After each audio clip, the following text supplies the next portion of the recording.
Belgium, December 28th, 1944. To Mrs. Lillian Daniel, 61 Waite Street, Malden, Massachusetts. Dear Aunt Lill and Dot, thanks a million for your Christmas package, which arrived today, also a email letter. Everything in the box was in good condition, and those socks are swell. I don't appreciate the foot powder. It seems to suggest something on your part. The first aid kit will come in handy, as I still fall down and cut myself occasionally. I'm glad to hear you enjoyed Dawn's furlough as much as you could. Don't forget, Auntie, no mother-in-law trouble. Of course, I know her mother is putting her 2 cents worth in, but, as I said before, it's none of my business. How's everything at home and lady? I'm feeling swell. Hope you're all the same. I'll close for now. With love to both of you, Warren. Germany, October 17th. Dear Auntie and sweet little Dottie. Thought I had forgotten all about you? Well, how could I forget my favorite godmother and my little cousin? I am in Rhineland now, and it won't be long before I'll be in Berlin. We are really giving the Jerrys hell, throwing everything but the kitchen sink at them. I've got a lot to tell after riding and walking through France, Belgium, Holland, and Germany. Dawn may have flown over these countries, but I've seen them from the ground. Got a picture of a gal from every country but Germany so far, and some memories too. My mother mentions everyone once in a while in her letters about you dropping in to see her. I can just picture the scene. Mom is sitting in her favorite chair by the radio. Sis sitting on the couch with her legs crossed and a cigarette dangling from her fingers. Dot is sitting in the chair near the hallway door. Her mind is on some handsome guy she saw on the subway. A 4F most likely. Jerry is lying in the middle of the floor, watching my mother knit. Auntie Lill, of course, is talking, probably about how the local butcher gypped her out of a pound of hamburger or something. She's sitting with her back to the front porch and the chair next to the piano.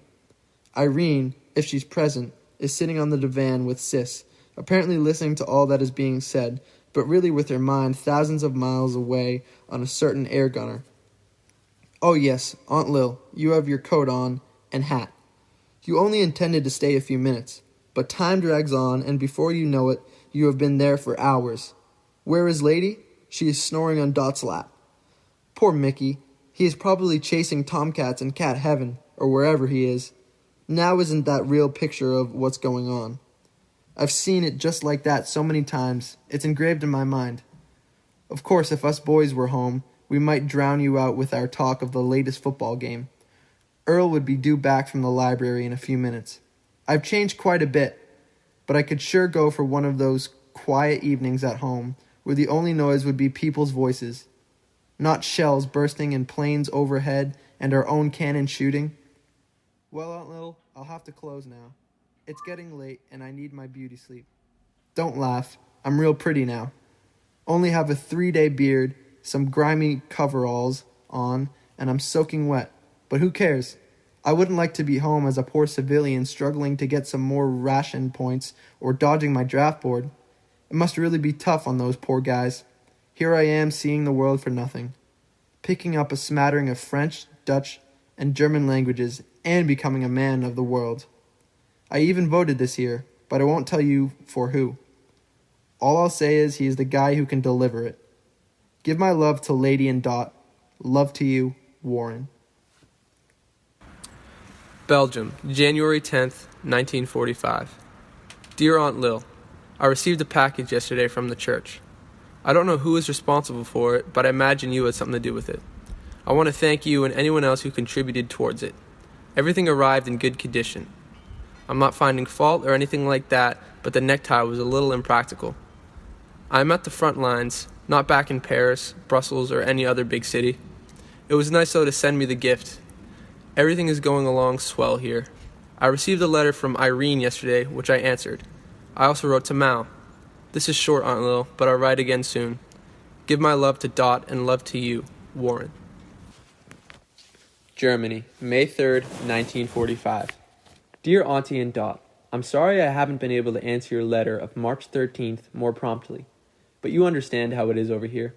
We are constantly on the move, and now it has paid dividends. The war over here is all over but the shouting. You say Don is dissatisfied because he has nothing to do but KP. I thought that staff sergeants did not pull KP. Maybe it's different now than when I was in the States. I hear from Mal every once in a while. He is still the same old guy, full of fun, and he still has a witty tongue. Bud writes once in a great while. He'll never get writer's cramp. I'm glad to hear that your large animal family is still growing and kicking. You mentioned a box for my birthday. I have yet to receive it. Any day now will probably come, though. How's Dot's work coming along? Is she still working at the hospital? I keep my sense of humor because I take it all in my stride. By that I mean, when something serious happens, I look for the comical thing about it. You'd be surprised how much that helps. I don't know anything about a furlough. If I ever do get one, it won't be to England, but to the States, and then it will be short-lived, as I will be going down to help Earl out. That is, if I don't get Army of Occupation over here. You get so you don't give a damn what they do with you as long as it helps get this over with. Well, that's all for now. I'll close with love, Warren.